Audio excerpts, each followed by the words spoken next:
আরো মজার খবর, আরো মজার খবর, আমাদের ছেলে মেয়েও বেশি। যত গরিব তত ফলাফল কম। ধরো না, আলহামদুলিল্লাহ আমরা ধনী, এই জন্য আমার ছেলে মেয়ে বেশি। আলহামদুলিল্লাহ বলবেন না? শিল্পপতি একটা, আরেক শিল্পপতি দুইটা, 1000 কোটি টাকার মালিক একটা, 1000 কোটি টাকার মালিক দুইটা। গরু যদি একটা জায়গাতে 4টা হয় সৌভাগ্যবান, কথা কয় না। দোকান যদি একটা জায়গাতে 3টা হয় সৌভাগ্যবান, তো বাচ্চা একটা জায়গাতে 3টা হলে দুর্ভাগা। আলহামদুলিল্লাহ। এই জন্য আল্লাহ মান সাল্লা সালাতাল ফজরে ফাহুয়া ফি জিম্মাতিল্লাহ, ফজরের নামাজ পড়বা, ছেলে মেয়ের মধ্যে বরকত দিয়ে দিব। সুবহানাল্লাহ বলেন। আচ্ছা, বিবি যদি কারোর একাধিক হয়, সম্পূর্ণ বৈধ পদ্ধতিতে শর্ত সাপেক্ষে যদি বিবি একাধিক হয়, যেমন এক হুজুরের 2জন বিবি আছে, আপনি বলেন ইনি সৌভাগ্যবান না দুর্ভাগা? আচ্ছা, একটা গরু দেখলে একজনের একটা আছে, আরেকজনের 2টা গরু আছে, এবার কি? আরেকজনের 3টে আছে, এবার এখন একজনও কর না, হাও কর না, কি? যদি শর্ত সাপেক্ষে হালাল পদ্ধতিতে শর্ত সাপেক্ষে একাধিক বিয়ে করে, নিশ্চিত সৌভাগ্য।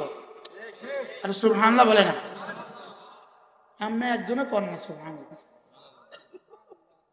আচ্ছা, এবার বলেন তো দেখি, আম্মা আয়েশা রাদিয়াল্লাহু তাআলা আনহা হযরত রাসূলের কি পরিমাণ প্রিয়তমা ছিলেন। আচ্ছা, আম্মা আয়েশার পরেও রাসূল আরো বিয়ে করেছেন কিনা? হ্যাঁ, তাহলে কি এটা নফসের জন্য? নফসের জন্য। প্রথম বিবি থাকা সত্ত্বেও দ্বিতীয় বিয়ে করা, যদি সে আল্লাহর হুকুমের জন্য করে, রাসূলের সুন্নতের জন্য করে, আমি বলবো আজকের এই দুনিয়াতে জিহাদের পরে সবচেয়ে বড় জিহাদ। নিশ্চিতভাবে রব বলবেন, আচ্ছা আমার হুকুম আর আমার হাবিবের সুন্নাত যেটা কেউ করে নাই তুমি করেছো। সুবহানাল্লাহ। আর রাসূল বলবেন, যাও, কথা দিলাম আমার সাথে জান্নাত হবে, চল। নিয়ত করেন না? ইনশাআল্লাহ করেন না? ইনশাআল্লাহ সবাই করেন ইনশাআল্লাহ। সবাই কিসের উপর ইনশাআল্লাহ বলছেন? আল্লাহর হুকুম, রাসূলের।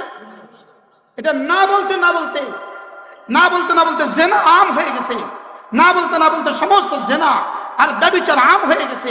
লেকিন বিয়ে মুসলমান এখন কাবাহাত আর কারাহাতের শুরুতে। বাস্তব না বাস্তব বলেন? আচ্ছা, আপনি বলুন তো দেখি, করোনাতে যত শত শত মানুষ ইন্তেকাল হয়ে গেছে, হাজার হাজার মানুষ ইন্তেকাল হয়ে গেছে, যাদের বিবিগুলো 30 বছরের নিচে, 40-এর নিচে বিধবা হয়ে আছে। যদি বিধবা বিয়ের প্রচলন না হয়, ইসলাম যদি বিধবা বিয়েকে উদ্বুদ্ধ না করে, তাহলে এই মেয়েদের অবস্থা কি দাঁড়াবে? এই মেয়েদের অবস্থা কি দাঁড়াবে? রাসূল তো বলেছেন, সায়াতি জামান, অচিরেই এমন এক জামানা আসবে, তাকসুরুন নিসা, মেয়েদের সংখ্যা বাড়বে, ওয়া তাকিল্লুর রিজাল, পুরুষের সংখ্যা কমে যাবে। তো পুরুষ সংখ্যা যদি কমে যায়,